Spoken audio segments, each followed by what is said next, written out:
Yeah, definitely feverish. I'm starting to lose my voice, and I've got a runny nose. So, things are looking up. Hard Rock Lunchbox.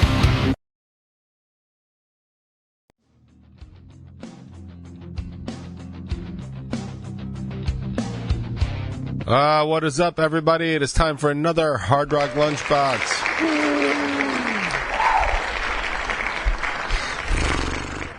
In this new age, in this new world... Oh, I gotta turn this on. There we go.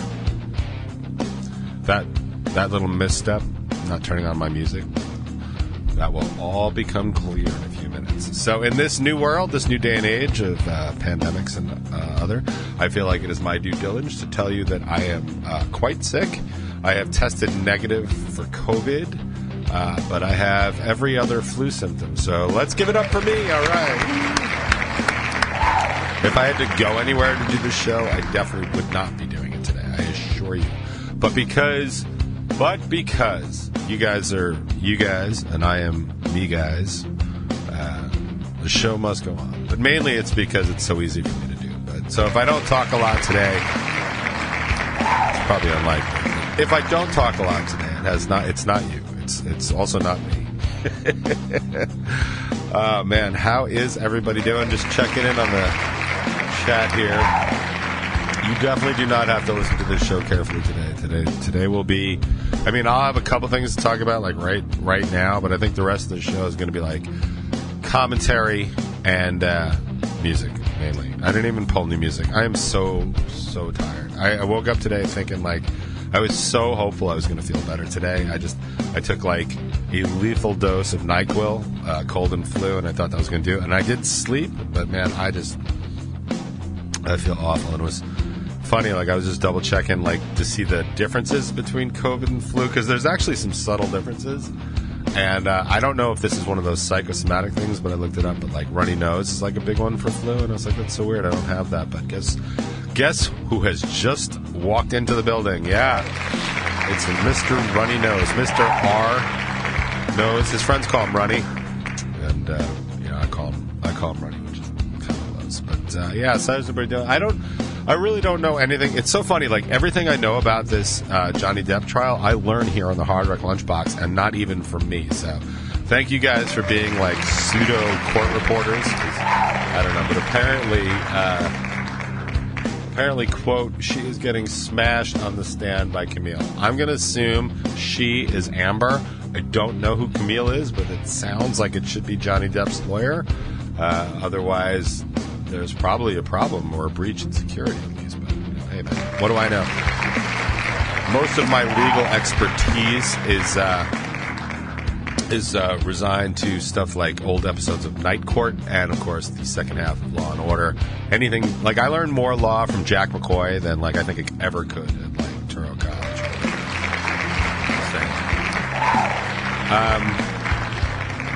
So yeah, let's do some housekeeping, shall we? All right, so top 20. Oh,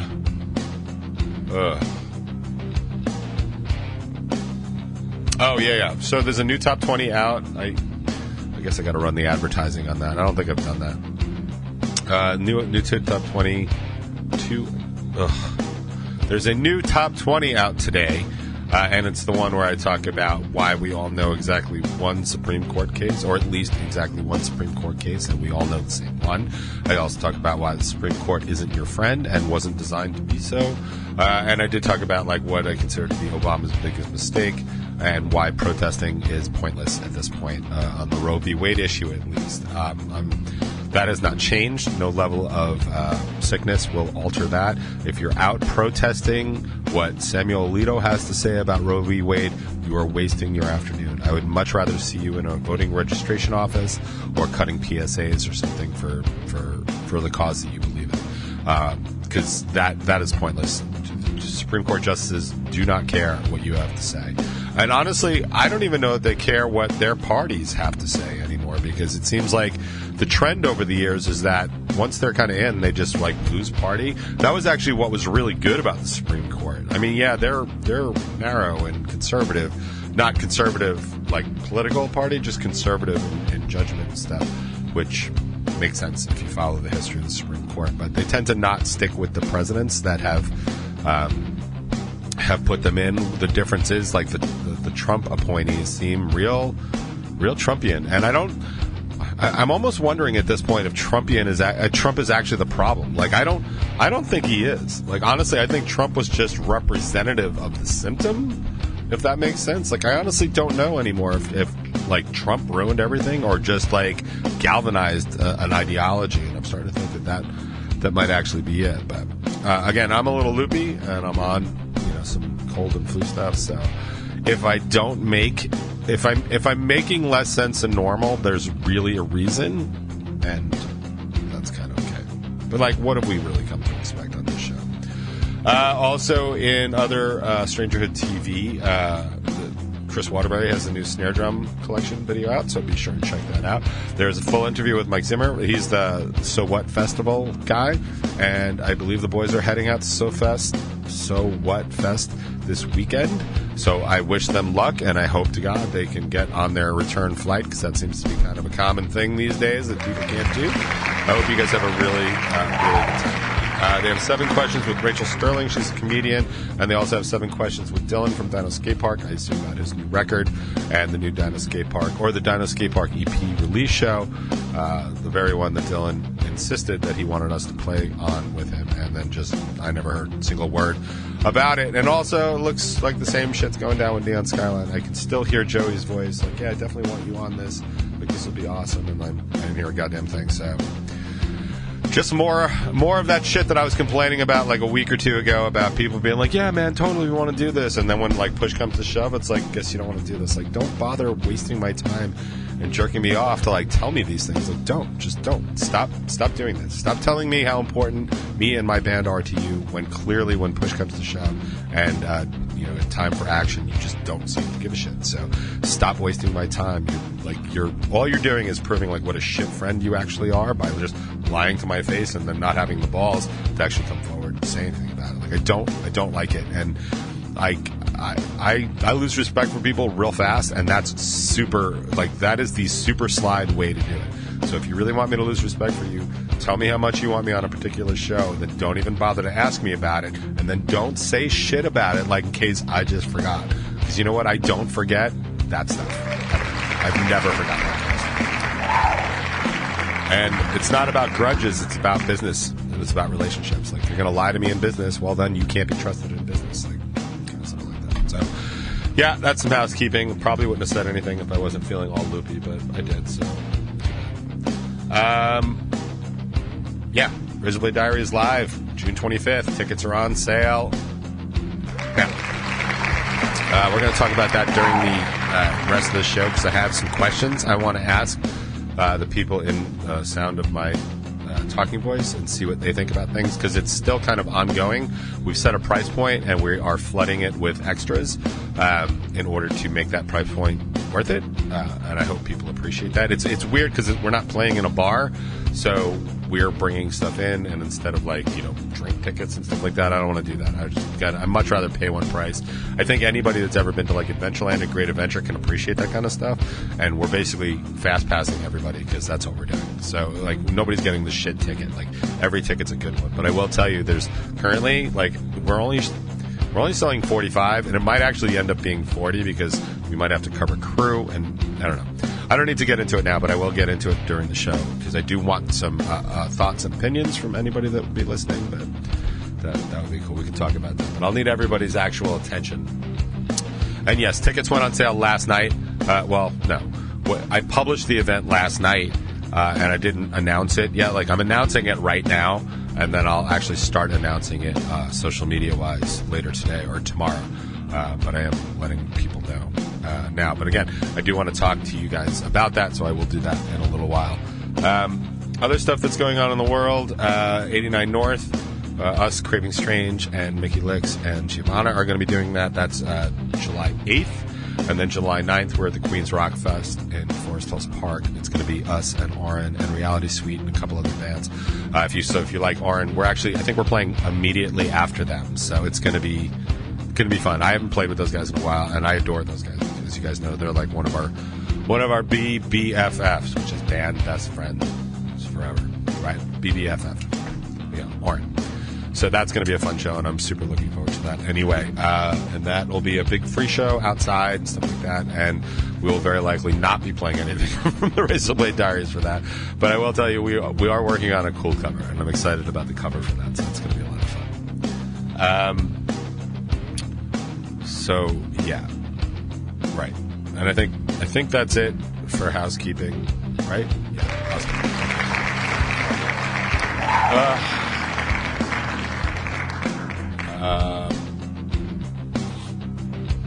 Sorry, just checking out the chat. Yeah, I don't think it's going to sell out immediately. It's a high price ticket, but like I said, like we're throwing a lot at it, so you got to kind of figure out like what you would spend in a night, because there is no way to spend extra money. Do you know what I'm saying? So we're kind of just trying to max it out. But again, we'll get to that. I'm feeling a little feverish. Sorry, am I paling up? Like, yeah, definitely feverish. I'm starting to lose my voice, and I've got a runny nose. So things are looking up. I feel like I just found my opening blurb. Can't take my sense of humor. Yeah, that's true. So, here's what I want to talk about today. And I want to talk briefly about it because, honestly, does anybody ever hear anybody say, like, they're at their wits' end and stuff like that? Like, that's kind of where I'm at with this, and kind of like gun stuff in this country. Like, I don't even know that I have an opinion on it anymore, because I just don't. Like, I read a lot. I take into account a lot of, opinions, and I know that so many people have an agenda when it comes to guns and gun safety, and I feel like over the past, I was going to say the past couple of years, but it's really like over the past several tragedies, really, the shootings.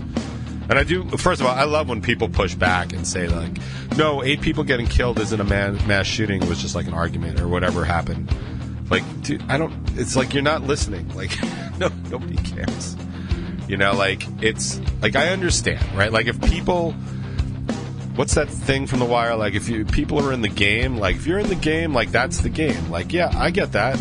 And if only people that were, playing and dabbling in that were the ones that got killed, like, I honestly don't know that anybody would care. And I always thought for years, like, all the gun violence was going on, like, in the Bronx or in Brooklyn and stuff like that. Like, did I say Brooklyn? Bronx and Brooklyn. Like anytime there's, like, gang related, like, I feel like nobody really cares, right? It's not like they don't care, but it's like, it's okay, if that makes sense. Like, it feels like if you're playing this game, like, if you're a gambler and you're out gambling and you win some and you lose some, I feel like, yeah, that's okay, right? And then when it goes too far, people get concerned, they intervene and stuff like that. But, like, I feel like if you're dealing in guns and drugs and gangs, like, not that it's okay, but, like, that's the game you chose, right? Like, I play guitar and I code software, right? Like, the likelihood that I'm going to get carpal tunnel syndrome at some point or a few points during my life, super high, right? Like, just super high. I mean, not like chronic masturbator high, but like, guitar player high. That kind of stuff, right? Like, that's kind of like an expected thing. And I think that the thing that really concerns people, like, I know the thing has been bothering me the most about what's going on in the city. And it's just like, and it's my first thought, and I kind of feel bad about this, but like, can't any of these motherfuckers, like, learn to shoot? Like, what does it actually take to learn how to shoot? Said from somebody that doesn't know how to shoot, by the way, but like, there is some of the worst aim in the world going on in New York City, and I think that that's a huge problem. Like, if you don't know how to shoot, like, don't shoot in New York City. Like, you're going to hit a bystander. I think that's the problem. I mean, I think that 11-year-old girl that just died in the city or the Bronx, like, if that had been a 21-year-old gangbanger, I think nobody would have cared. And I feel bad because his mom would have lost a son, like, his sister would have lost a brother, and I feel like that's tragic, and that's sad and stuff like that. But I feel like if that's the game you're in, like, that's the game you're in. Like, who wasn't out there, like, causing a problem? That 11-year-old girl. And it was only because they don't know how to shoot. So, like, I feel like that's a huge problem with guns just in general. And that's not even talking about, like, mass school shootings. Like there's so much to think about, like the mass school shootings. I do want to point out a couple of things that I have noticed in my very, very light level of following the story, because like I said, I don't really have a stance anymore, because, like, there's no point. Like, you're never going to get no guns. It's not going to happen in the United States. Our Constitution basically ruled that out, and there's no way. Like, when you go through it, you start reading, like, I mean, not to say that stare decisis could be, like, removed from, like, any of, you know, precedent on gun stuff, because clearly they can do that for women and women's rights.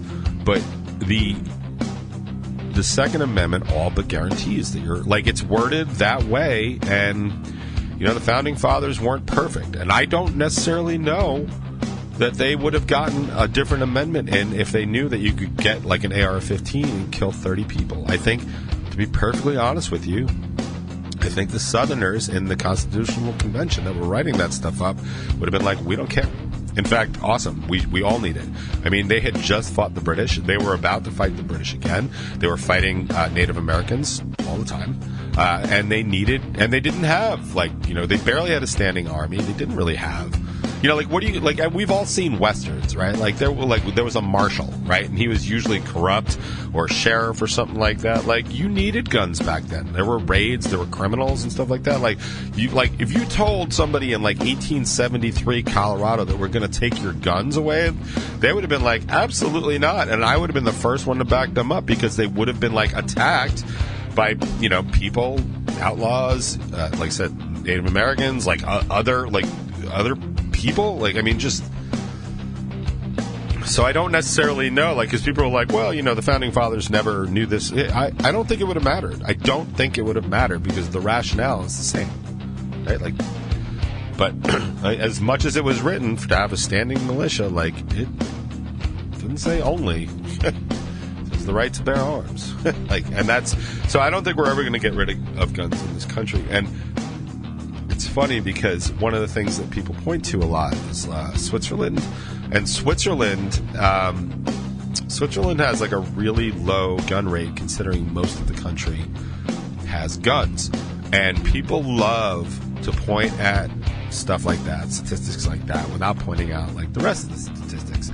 So in case you're going to hear that most of the weekend, which is completely likely, I have done a little research. And this is all stuff, like, I think we probably all knew, but I just put it onto a single page so I can just read it to you. Oh, man. So here's the thing. Like, the deal with the Swiss is that there's, like, 8 million or maybe 9 million people in there, and there's, like, 2 million people who own guns. But also, the Swiss have mandatory military service, much like Israel, much like a lot of countries. And I think it's a good idea. Honestly, I've always thought it was a good idea to, you know, spend a couple years serving your country. You learn a lot about patriotism, you learn a lot about diligence, and you learn a lot about work, and you actually learn how to hold and fire a weapon, which I think is super important. I mean, do I want a draft in our country? Like, no, I think we should be done with wars, but, like, that's not going to happen in my lifetime either.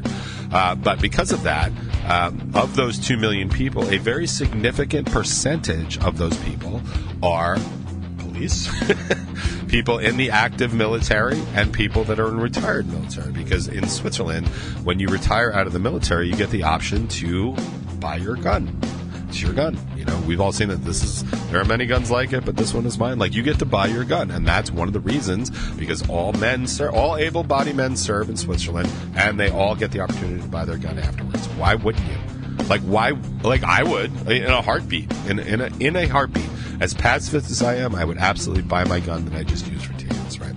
So that is a lot of things about Switzerland that I think is important that gets left out. So we have people that are actively working for the government, basically, that own guns, people that have previously used it, and most importantly, there are people that are trained on using their specific gun, right? So they have guns. That's fine. But here's a couple other things that you may not know. Swiss authorities decide on a local level to give people gun permits. They also keep a log of everyone who owns a gun in their region, known as a camp. Though hunting rifles and some semi-automatic long arms are exempt from the permit requirement. But Cantonal police don't take their duty doling out gun licenses lightly. They might consult a psychiatrist or talk with authorities in other cantons where a prospective gun buyer has lived before to vet the person. That's super important. I don't know if you know this, but it was only a couple of years ago that New York, New Jersey, and Connecticut got together to share their database on likely bad people to own guns, like domestic abuse cases. Like, you could beat your wife in New York, and you could go to New Jersey and go buy a gun, and they couldn't tell that you were a domestic abuser. Like, to me, like, I don't understand why we don't have a federal database for that kind of stuff. Like, I was shocked that this was news. I was like, wow, why are they getting their own? Oh, because one doesn't exist nationally. Like, to me, that's bananas. And then they go in further. Like, Swiss laws are designed to prevent anyone who's violent or incompetent from owning a gun. Yeah, man. Like, that should be rule number one. Violent and incompetent. You can't own a gun. Sucks to be you, but you can't own a gun. I like that. People who've been convicted of a crime or who have an alcohol or drug addiction aren't allowed to buy guns in Switzerland. Are you kidding me? They're making so much sense. I'm about to start appreciating the Swiss all of a sudden. The law also states that anyone who, quote, expresses a violent or dangerous attitude won't be permitted to own a gun. Oh, so if you post like a manifesto about like the Great Replacement Theory and you're going to kill a bunch of black people in Buffalo, we can come take your gun? Sounds like a good idea to me. Like, that seems completely reasonable to me. Gun owners who want to carry their weapon for, quote, defensive purposes also have to prove they can properly load, unload, and shoot their weapon and must pass a test to get a license. It's like a road test. I've been equating guns to cars for probably like 10, 15 years at this point, including insurance on those guns, by the way, which everyone always laughs at me for. It's like, I think we should have insurance on guns. When you buy a gun, you have to have insurance on it. Yeah, it's an extra cost. It sucks. But maybe it goes to, like, I don't know, some super fund that, like, you know, can pay off damages to these things. But more importantly than that, what is the second thing you do after your car gets stolen? First thing is you report it to the police. What is the very second thing? You cancel your insurance on it. You know why? Because insurance is so goddamn expensive that you don't want to waste a moment paying insurance for something you no longer have. And if you have your gun that gets stolen or lost or you sell it, you cancel that insurance, then we need to know where that gun went. You know, I mean, like, I've watched enough NCIS to know that Abby Shudo can probably pull anything she wants from a bullet or a gun, but, like, wouldn't it be a little easier to kind of know where that gun is? Just saying. Also, Switzerland is one of the richest, healthiest, and by some measures, happiest countries in the world, which, of course, drops gun violence.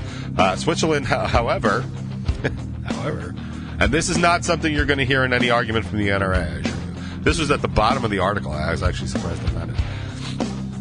Switzerland still has one of the highest rates of gun violence in Europe, and most gun deaths in the country are suicides.